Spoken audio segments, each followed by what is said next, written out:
Something might happen soon. Not sure what. Stay tuned.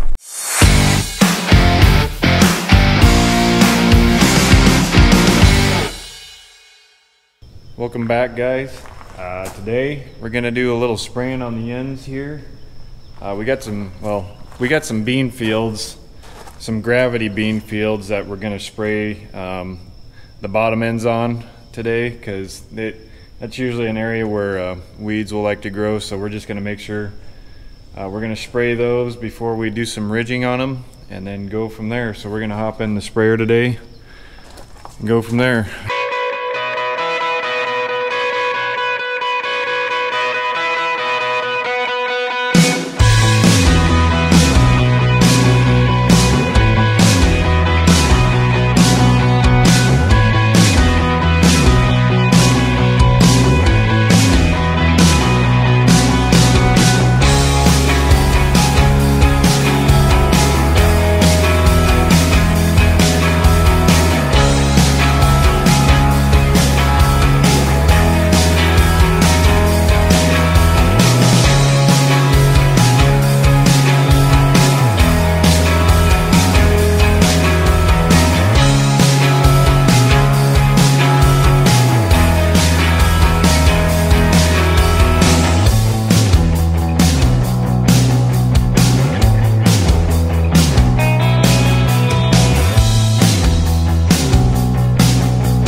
Guys, so what we did here is basically we loaded up a decent dosage of just Roundup to kind of clean up the borders on our fields here just before we go out and ridge.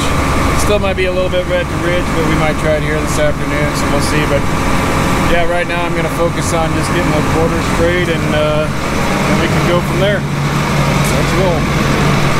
Oh, but the only thing is we unhooked from the water trailer, and to kind of help prevent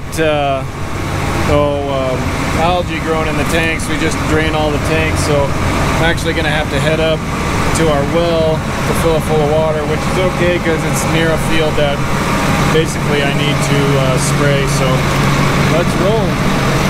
So as we're heading up to get filled with water here, some of the other things going on around the farm is, I mentioned in a few videos ago that we got some contracts of corn to be hauled in July here. So we got my brother John and Daryl and Gordon, our two a little bit older guys that help us out mainly with trucking, and actually Daryl does a lot with the cattle operation. And we're really appreciative of these guys because they don't have to help us, but you know, they just help fill in. Well, they fill in a lot. Gordon hauls a lot of corn for us, and Daryl kind of started out hauling corn, but then he kind of transferred over to the cattle side and whatnot. But he helps haul corn mainly in the harvest season now, but still will pick up the slack wherever it's needed. They really do a good job, and we really appreciate what they do for us.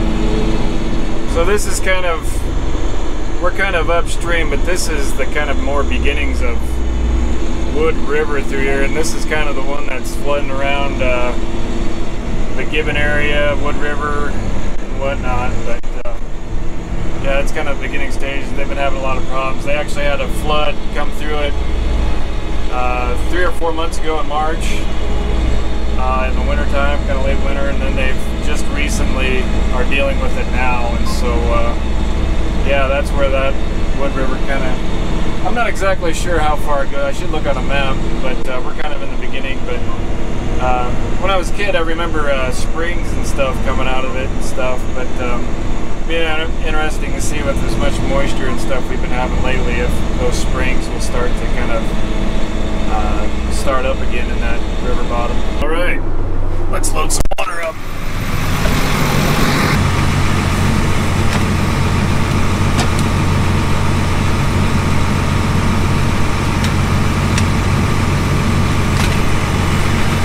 So I looked at this thing here. and I noticed there wasn't a gasket in it. So luckily I started looking around and I found a 3-inch gasket. What that does is seals that off there and there, because if I wouldn't have had it, somebody would have had to bring me a gasket because water would have shot all over, so I lucked out.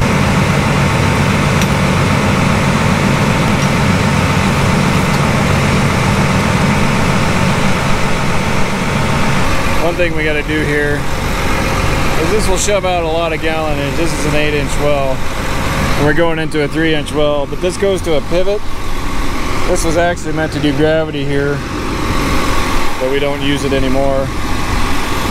But we'll just send half of it towards the pivot and then the other half this way. That way it doesn't overpressure on the system. So that's kind of what we got to do. It's not ideal, but it works well to fill up the truck and stuff. I wouldn't want to have to do this with a sprayer every time, but we're going to want to put around 600 gallons in this puppy. It kind of leaks, but if I hold it right, it's fine. We should get a plastic shim for it, but I don't have any here. But like I said, this is only temporary.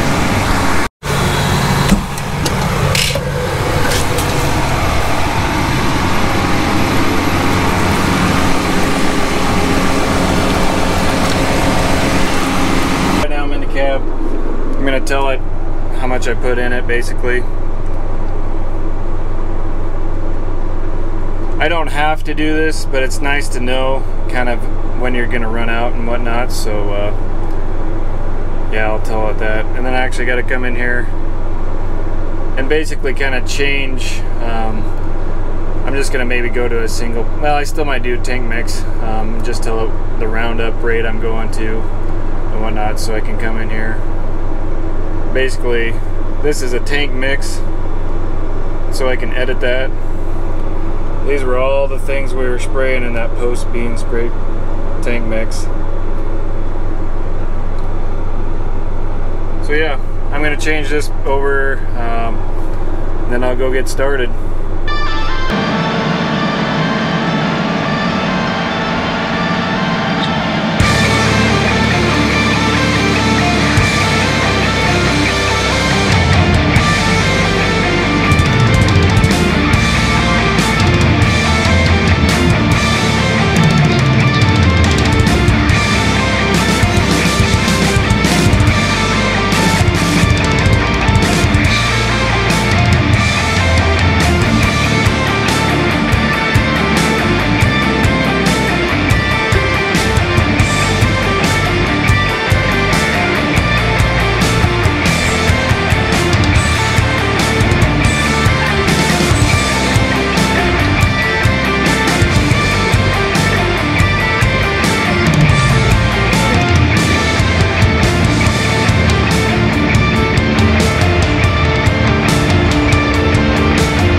Do this on the 2630 John Deere screens, but it actually kind of pops up even before the field now, and so like I come in here and I switch fields, it'll ask me right away for your weather conditions, and that's kind of becoming a bigger thing, especially with the use of Ingenia. You gotta keep track of all that stuff for your records, so if somebody comes back and files a drift claim or something like that, you could say, nope, this is what was going on here this day or whatnot. But no, we actually even have a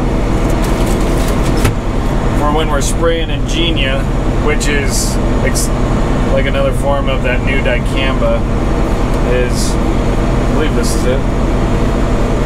You go out to the boom and you take this wind meter here, you actually take a measurement of what the wind's doing and stuff like that. We don't have a temperature gauge. I don't think this does, but we basically go off the nearest weather station. There's kind of a weather network. We document it here.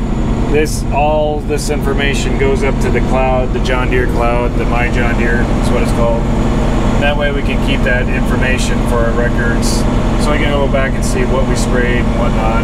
You can actually pull it up on an app on your phone or go on the website and it's all there. A lot of stuff's becoming more web-based instead of actual program-based, and what I mean by that is it's all in the cloud. And so you don't have to worry about taking a USB stick, clicking it in the system here, or I guess it's back here.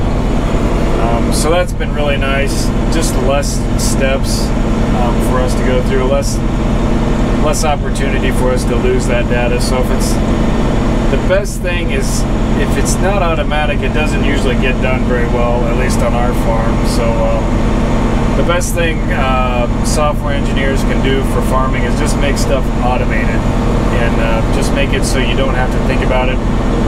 We can actually focus more on doing a better job here in the field instead of worrying about how we can get all our data around. So that's something that we've been getting a lot better at doing here lately.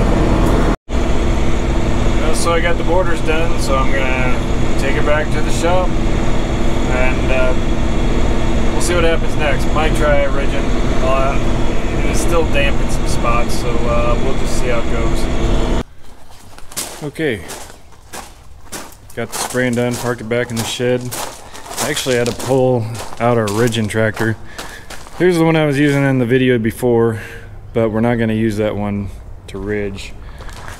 Since it's not really urgent, we're gonna use this, well, since we're not both ridging, I'm just gonna use this one back here because it does a little bit better job ridging. So that's what I'm gonna do now. Could almost do a little equipment tour while I'm here, but yeah. Oh well. We're gonna hop in the 8295R and go from there.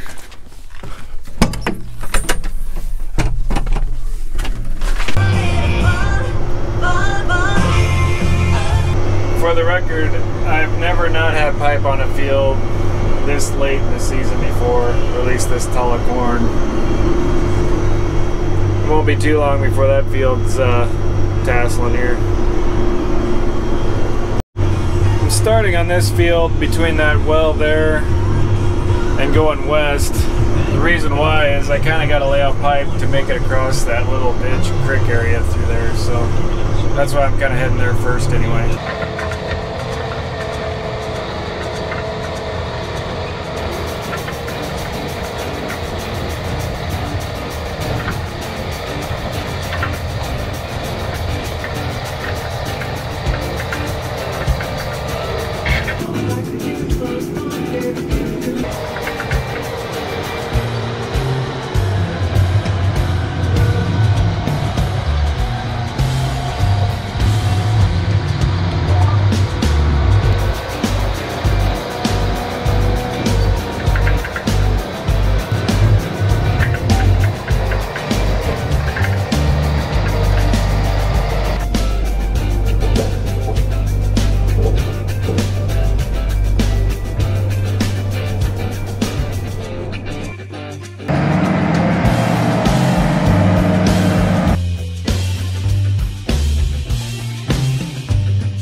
So let's take a look at her.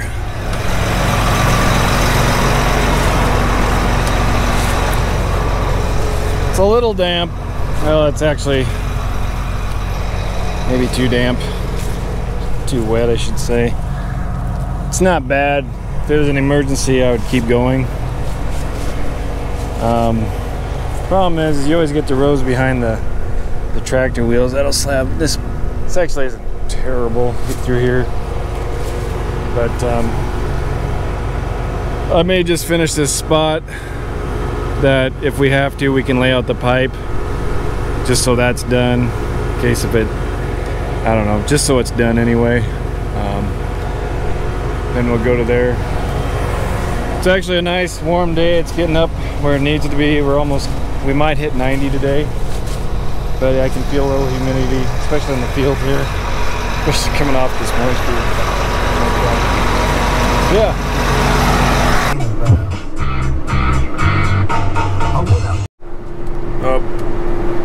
volunteer corn right there. Brother Tom must have been running his combine there. Hey guys, so that's it for this video today. Yeah, I just got a little wet there at the end for the ridging. Maybe tomorrow we'll get it finished sometime here though, so we'll see how that goes.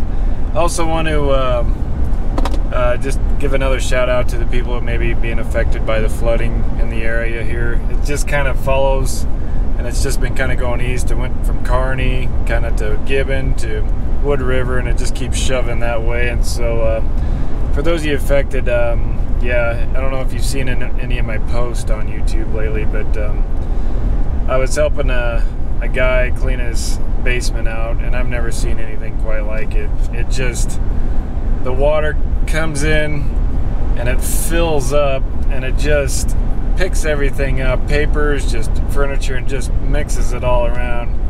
And then it just, after you drain the water back up, it's just a big wet pile of just smelly stuff. But and it's unfortunate because that's a lot of people's memories, you know, like their photographs and just stuff they bought and acquired over the years that just mean a lot of memories. Especially